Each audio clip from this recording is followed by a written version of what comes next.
guys, it's Erin Book Lioness again. I am going down my list of different decks to catalog, and I am now on the Anna K. And I know probably a million people have done reviews on this, but as you know, this is my cataloging of it and my just my 2 cents. So I wanted to share it with you really quick. These are the backs, and the cardstock is kind of, you know, it's not as flimsy as some, but it's a little bendy there compared to others. But what I love about them is the stories that they tell. We'll get to that in just a moment here. The box, not so hot on.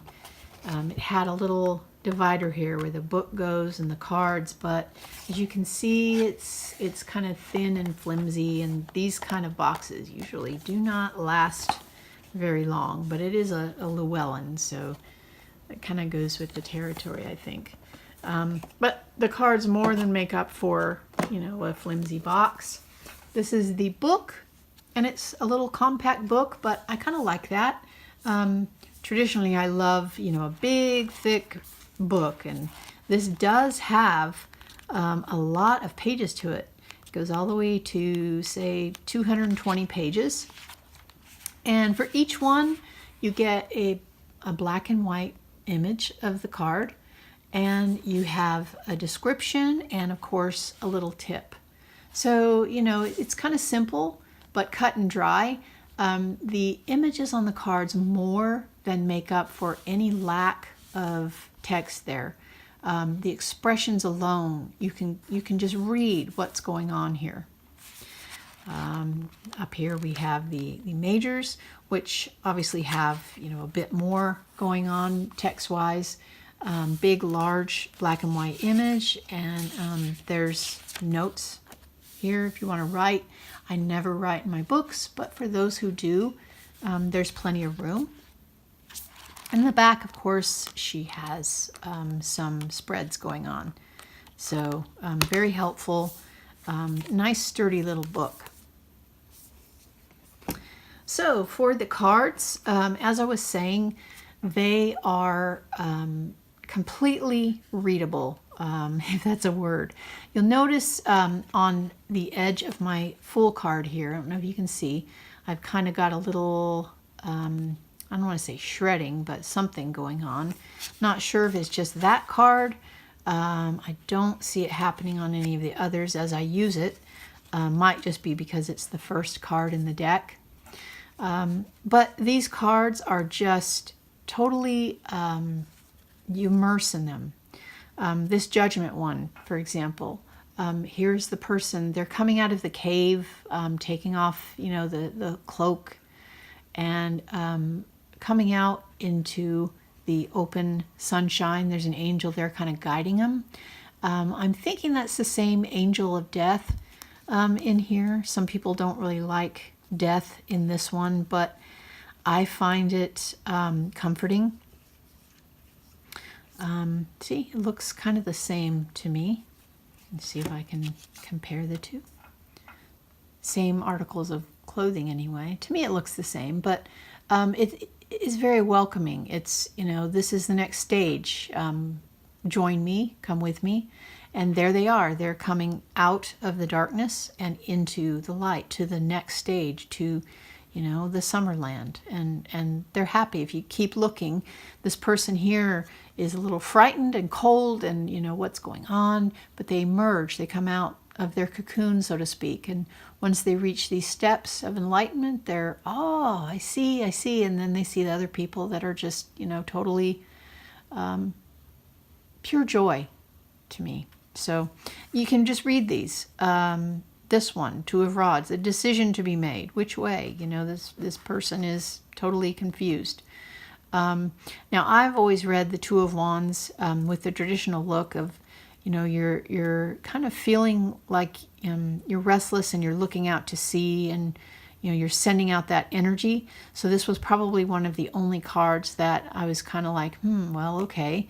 I would think of the Two of Swords as having to make a decision, but you know, I understand what they're meaning here. Again, you can read them quite clearly. I don't think there are any cards other than that I had a problem with. There are two I found amusing, and I always find pop culture in the images. This one, the high priest, who is representing the Hierophant, he looks like Jafar from the Disney Aladdin to me. But still, it's a very peaceful, calm, you know, version of this high priest. It's welcoming. It's not the traditional pope. And this one, of course, justice. To me, no matter how I look at this, I love that there's the balance of the white and black pillars and the white and black stones at the bottom. Everything's balanced. There are your scales. There's his sword, the open book. But when I see this, all I think of is Q from Star Trek. If anybody has watched The Next Generation in I think it's the first or second episode, but that's Q. So, and he's a judge in that episode. Anyway, let's look at a couple other cards here. Look at this Three of Swords. If that does not need something, you know, some kind of story to be told here, there's definite heartbreak. You know, look at his face and look at her face, and it's a very cold day. You know, it's very gray and dismal and dreary. So heartbreak or betrayal, you know, it's a perfect image in my mind of the Three of Swords. Look at this Eight of Cups. This person is leaving. You know, they're the people in the doorway. They, you know, obviously have emotions. This person, are they leaving something good, or are these people, you know, celebrating that maybe they had to leave? But in any case, it tells a story. Five of Cups. That definitely shows, you know, a dismal scene. This person is facing the darkness. It's raining, it's storming on them, their cups are spilled, and they're just, you know, totally beside themselves over it, when if they just turn around, look, here are the cups, not spilled, they're full, and there's a sunny day right outside this little archway. You know, the spring flowers are blooming, and all he needs to do is turn around. So, again, a great story. My deal breaker cards coming up here, there's the Ten of Swords. This one is wonderful because usually you have the body, you know, laying there and it's stabbed. But this person has gotten up. This person has gotten up and is, you know, walking tall. They are probably going to, you know, pay someone back for what happened. But this is, you know, proof that while we may be down for, you know, we're not down for the count. We get up, we keep moving, we move forward, and we heal. So here are the deal breakers for me on usual decks. There's the High Priestess. Beautiful image of her with the different phases of the moon and intuition, the water, the emotions. The two pillars are kind of entwined here. And she's just kind of, you know, her gaze is out, but she's kind of faceless, which is kind of good because she's all about secrecy and mystery. And when you can't exactly see her face, that kind of adds to that mystery. So, Two of Swords. A different take on the Two of Swords.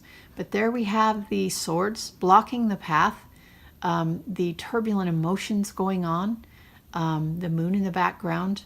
So this person, you know, is blocked. This person needs to make a decision. Here's our Eight of Swords. And this is, again, a perfect interpretation. Because, look, she's fine. If you cover that up, she's fine. But when she looks in her reflection, there, it's all in her mind. These swords that are, you know, supposedly trapping her when there's clearly an escape here. And it's a stormy day in the mirror. It's kind of hazy outside because she is, you know, it's reflecting back on her and influencing her thoughts. But look, the sea is calm here, whereas it's stormy and rough in the background there, and it's very gray. And of course, my favorite, the Strength card. This is a lovely interpretation of it. She's not prying the lion's mouth open. It's growling, but it's only growling to show that, you know, hey, I'm here, but I understand you're not going to hurt me. And she's just gently holding it with a soft gaze. So that is the Anna Kay deck. If you're a beginner looking for a deck and you're kind of put off by the Rider-Waite-Smith, you know, by the artwork or whatever, definitely look to this because it's just so readable, and it's like a dear friend. You can see it and you can definitely tell what is going on in each picture. Even if I live to be 90 and am privileged to be able to read tarot, I think I will love this deck and continue to use it just because it just it bonds with you. So that was my 2 cents on it, and I always do my own grading on my decks and books, so I'll put that in the description. And hopefully this was fun for you too. So take care for now, and have a great day.